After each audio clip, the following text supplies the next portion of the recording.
Hey guys, this is War Machine 395 here with what I hope is going to be a contest entry into Affun's Gundam Eclipse contest. So, this contest started entry date, it ends on August 25th and it started in June 6th. So I just got around to doing this in the last 24 hours, I think. Since 9 o'clock yesterday, and I think it's now 3 o'clock the day after, so I've taken 18 hours for it. So we'll see. And that has to do with something else too. We'll get to it. Alright, so for the contest there were four themes, 2 for the main category and 2 for the beginner category. So kind of looks like this. I just printed it off. So the main category was lock and key or in the blink of an eye. And then for the beginner categories there are elemental affinity and orange juice.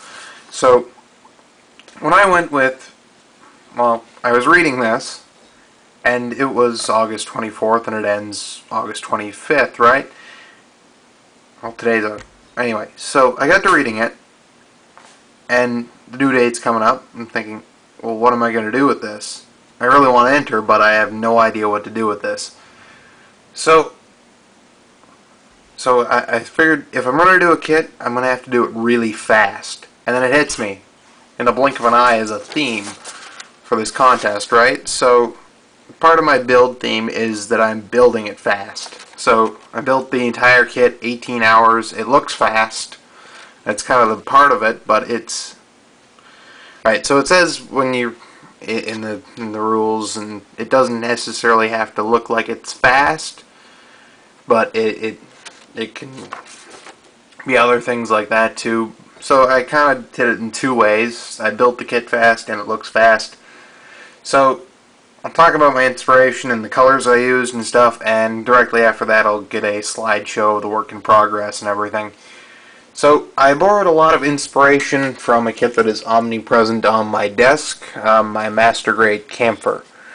Right, so it's got thrusters everywhere. It's like the fast attack suit from the 1-year war, right? So it's got a crazy number of thrusters. And when I bought this kit, I bought it during the 30th anniversary deal, and there was clear parts, a full couple runners of them. So I used that to my advantage for some spare parts, and, well, so looking at those shoulders, right? So it's got this nice cluster of thrusters, right? And then I couldn't figure what else do I want to do with this. So I used some parts from the Hazel 2 that had spare parts left over from, because it comes with some of the parts to build the Hazel 1 and the Hazel 2 Advanced. But it doesn't have the full set, so you just kind of have these spare parts at the end, right? So I use those to my advantage too, and I built this nifty backpack for my Gelgoog, because I figured, what's another fast mobile suit that I can attach this to? So this is what I got.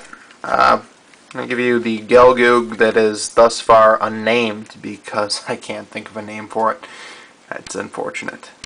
Alright, so we'll tilt this down a little bit. So, this is what I got. Give it a nice 360. It used to be pink and whatnot. If you want a good look at the color scheme, I brought the manual. Conveniently, it's one of the Universal Century ones with the picture of it painted and whatnot on the front. So, you can see here, this is where I use the shoulder pod from the Camphor. I used some of the Hazel parts, cut them into the back, and it gives this nice swing arm for this thruster pod thing that I've got going on. I also disposed of the rifle earlier and swapped it out for a bazooka. Gives it a little bit of a Dom feel, I guess, but, you know, it looks pretty cool now, I think. Basically, I'm going to go through the paints I used. Alright, so, as usual, bit of gray primer, not too shabby, and used a bit of white on the propellant tanks too. So white, not too bad either. And one of my favorite colors that I use for a lot of weapons actually is oil rubbed bronze. It looks really good for weapons. I think anyway. I think I like it.